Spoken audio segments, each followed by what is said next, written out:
দেখছি ভদ্র মহিলাটাকে ৪-৫ জন বেশ মস্তান টাইপের ছেলে, বেশ লম্বা চওড়া, বউটা শাড়ির আঁচলটা ধরে টানছে।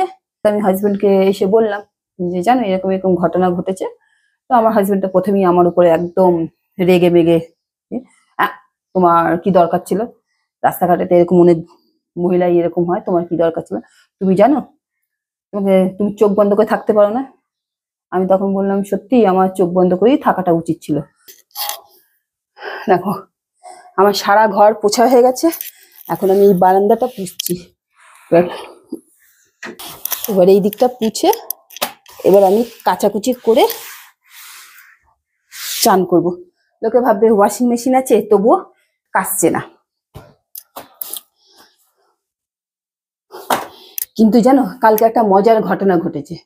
কালকে যখন আমি রাত্রিবেলায় রিহার্সাল করে আসছিলাম না, রিহার্সাল থেকে আসার পথে মানে কি বলবো, দাঁড়াও বলছি, আগে এই দিকটা একটু পুছে নি। কেউ হাতে ধরে একটা জুতো পর্যন্ত পরিষ্কার করবে না, মানে কিচ্ছু বলার নেই। বাইরে বেরোলে সবাই ম্যাডাম ম্যাডাম ছাড়া কথা বলে না, আর ঘরে আসলে চাকরানি। আমার ঘরে যতই কাজের লোক থাকুক না কেন, আমি নিজের হাতে যতক্ষণ কাজ করব না ততক্ষণ যেন মনে হয় আমার ঘরে কাজই হলো না, শান্তি হলো না। ওই জন্য না আমি গসিপ করারই সময় পাই না। সবাই বলে যে তুমি একটুখানি সময় পাও না কথা বলার। আমি তখন বলি সময় পাবো কোথায়, একটা ছুটির দিন পাই তখন ঘর পরিষ্কার করতে করতেই সময়। এখন এতগুলো কাঁচা কাচবো, লোকে বলবে ওয়াশিং মেশিন আছে তো ওয়াশিং মেশিনে কাচে না। আচ্ছা সব কাঁচা কি ওয়াশিং মেশিনে কাচা যায়? হ্যাঁ, বিছনার চাদর টাদর গুলো, শীতের জামা টামা গুলো যে আসবে একসাথে ধরে সব দিয়ে দেবো।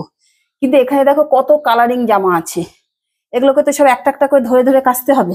কিন্তু যেই কথাটা বলছিলাম, রিহার্সাল থেকে ফিরে যখন আসছিলাম, আমরা বিপদে পড়লে বা কিছু পড়লে আমরা তখন কি করি, এগিয়ে যাই কাউকে হেল্প করার জন্য। কিন্তু কালকে যখন মেট্রো থেকে আমি আসছিলাম তাড়াহুড়ো করে, একটা মহিলাকে দেখছিলাম যে রাস্তায় মনে হচ্ছিল যেন সে বিপদে পড়েছে। তো একবার ভাবছি তার দিকে এগিয়ে যাব কি এগিয়ে যাব না। তো আমি নিজে থেকে একটুখানি এগিয়ে গেলাম, কারণ আমি বড্ড বেশি পাকা তো। এগিয়ে যাওয়ার কারণটা বলছি। দেখছি ভদ্র মহিলাটাকে ৪-৫ জন বেশ মস্তান টাইপের ছেলে, বেশ লম্বা চওড়া, বউটা শাড়ির আঁচলটা ধরে টানছে, না তোমাকে এটা করতে হবে, তোমাকে এটা দিতে হবে, মানে বউটার সাথে এইভাবে বলছে। তখন রাত্রি 10:30 বাজে, আর আমার রিহার্সাল থেকে ফিরতে না বেশ দেরি হয়ে গেছে। তো আমি ভাবলাম যে বউটা মনে হয়, বউটা তখন বলছে হ্যাঁ তোমরা এরকম কেন করছো, তোমরা এইভাবে করো না। তখন আমি ভাবলাম যে সত্যি কার দিনকাল ভালো না, তো এইভাবে আমি তখন ভাবলাম যে না, আমি এগিয়ে গেছিলাম। এগিয়ে গিয়ে আমি আবার ব্যাক করলাম, ব্যাক করে, কারণ আমি তাড়াহুড়ো করে আসলাম তো তখন অটো পাইনি। তাই যে অটো যখন পাইনি আমি তাহলে অটোর জন্য না ওয়েট করে আমি মনে হচ্ছে আজকে হাঁটাই দিই, কারণ ঘরে গিয়েই তো আমাকে গরম গরম রুটি করতে হবে, কারণ আমার হাজবেন্ড আমার হাতে রুটি ছাড়া খায় না।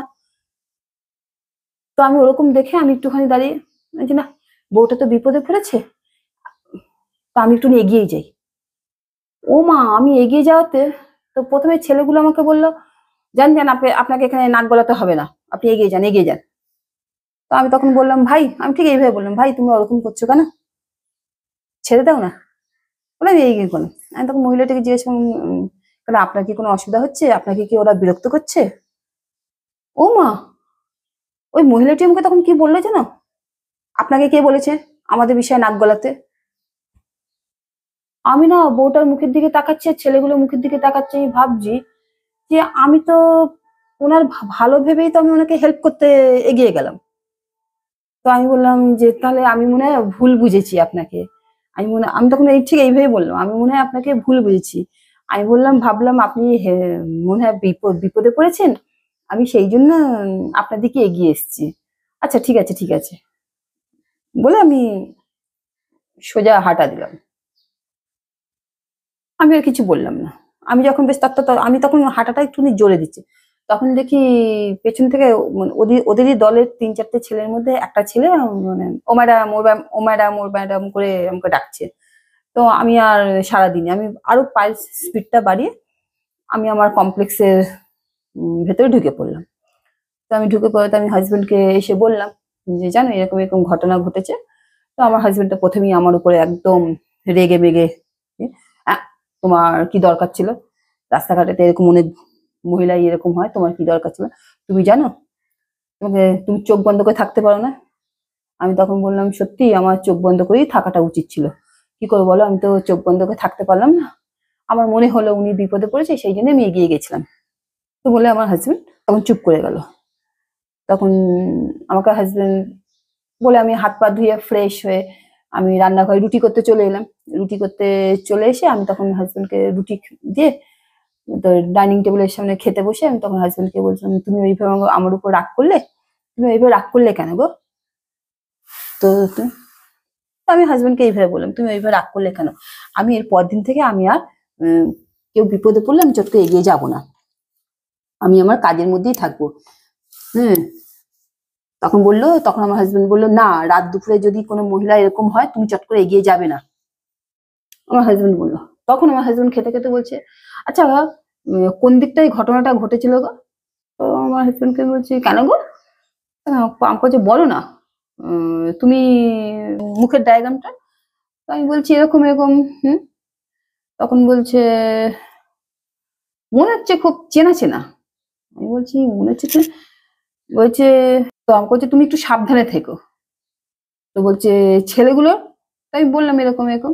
তখন বলছে তুমি কিন্তু একটু অ্যালার্ট থেকো, আর তুমি যখন মেট্রো থেকে নামবে তুমি যদি অটো যদি না পাও তুমি আমাকে ফোন করবে। আমি বললাম অটো যদি না পাই তোমাকে ফোন কর, আমি কি এতদিন তোমাকে ফোন করেছি? আমি তো সোজা চলে এসেছি, অটো যদি না পেলেও আমি হেঁটে চলে এসেছি। বলছে না, তুমি কিন্তু এখন রিসেন্ট কটা দিন হেঁটেও আসবে না, আর অটো না পেলে তুমি ওখানে অটো স্ট্যান্ডে দাঁড়িয়ে থাকবে, আমাকে ফোন করবে, আমি সোজা চলে যাব। আর না হলে তুমি ভাইকে ফোন করবে, ভাই চলে যাবে, কেউ না কেউ তোমাকে ওখান থেকে পিক আপ করে নেবে। তো আমি বললাম ঠিক আছে দাঁড়াও, আমি আগে না কাপড়গুলো কেচে আসছি, নাহলে অনেক বেলা হয়ে যাবে। দেখো ঘর পোছা হয়ে গেছে, এবার আমি কাটতে বসে দেবো। এত কাঁচা নিয়ে বসেছি, এবার এগুলোকে সব কাটতে হবে, এবার না কাটলে হবে না। বড় বাবাজি তো টেবিলে বসে বসে ভাষণ দিল, তুমি এসে কিচ্ছু বলবে না, চুপচাপ চলে আসবে অটো ধরে। কিন্তু বড় বাবাজিকে আমি একটা কাজ দিয়েছি, বড় বাবাজি দেখি সেই কাজটা করে কিনা। বলেছি মেয়ের জন্য একটা টিচার দেখতে, দেখি কেন আমরা দুজনে বেরিয়ে যাই, তো তোমরা জানো এবার মেয়ের টিচার কি খোঁজে, এই দায়িত্বটা দিয়েছি। দেখি বড় বড় তো সবসময় আমাকে জ্ঞান দেয় যে আমি নাকি কোনো দায়িত্ব নিতে পারি না, তো আমি সবসময় ছেলে মেয়েদেরকে ভিডিওতে নিয়ে আসি না, তারা ছোট সেই জন্য। এবার তোমরা কিন্তু সাক্ষী থাকবে, পরবর্তী ভিডিওতে তোমাদেরকে বলবো তো আমার বর আমার মেয়ের জন্য ঠিকঠাক টিচার খুঁজতে পেরেছে কি পারেনি, তো তোমরা পরবর্তী ভিডিওতে তো জানতে পারবে। তো এখন আমি ধোপার কাজ করছি, মানে বুঝতে মানে আমাকে যখন যারা বাইরে দেখে না তারা ভাবে যে আমি ঘরে এইসব কাজ করতে পারি। অনেকে ভাবে যে ম্যাডাম আপনি ঘরে কাচাকুচি করেন, আপনার ঘরে তো ওয়াশিং মেশিন আছে, আপনি তো ওয়াশিং মেশিনে কাজ করেন, আপনি তো ওয়াশিং মেশিনেই সব ধোয়াধুয়ি করেন। তাই আমি বলি হ্যাঁ আমি ওয়াশিং মেশিনেই ধোয়াধুয়ি। সত্যি কথা বলতে গেলে কি আমি ওয়াশিং মেশিনে চট করে ধোয়াধুয়ি করি না, একমাত্র বেডশিট ছাড়া। কারণ কি যতক্ষণ এই হাত দুটো দিয়েছে ভগবান আমি ততক্ষণ করে যাব। তাহলে মেশিনে আমরা তো সব এখন মেশিন হয়ে গেছি, তাহলে আমাদের শরীর তো মানে ধীরে ধীরে অকেজো হয়ে যাচ্ছে, কোনো কিছু মানে চট করে করতে চাই না।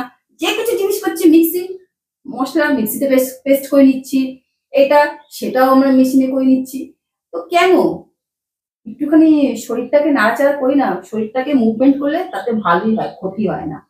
তো সেই জন্য আমাকে অনেকে কিপটে বলে, এই জন্য সত্যি কথা বলতে এখানে কোনো কিপটেমির কিছু নেই। অবশ্যই কমেন্ট করে জানিও এই যে আমি কাজগুলো করি, ঘর পোছা এই সেই, আমার বাড়িতে কাজের মেয়ে আছে কিন্তু ওরা খুব খুশি মানে আমাকে পেয়ে, বৌদি অর্ধেক কাজ করে রেখে দেয়, সেই জন্য। তো তোমরা অবশ্যই কমেন্ট করে জানিও আর লাইক শেয়ার সাবস্ক্রাইব করো। তাহলে আজকের ভিডিও আমি এখানেই শেষ করছি। ওই যে বর বাবাজিকে দায়িত্ব দিয়েছি আমার মেয়ের টিচার খোঁজার জন্য। তাহলে দেখা হচ্ছে আগামীকাল ঠিক দুপুর 12টার সময়। টাটা।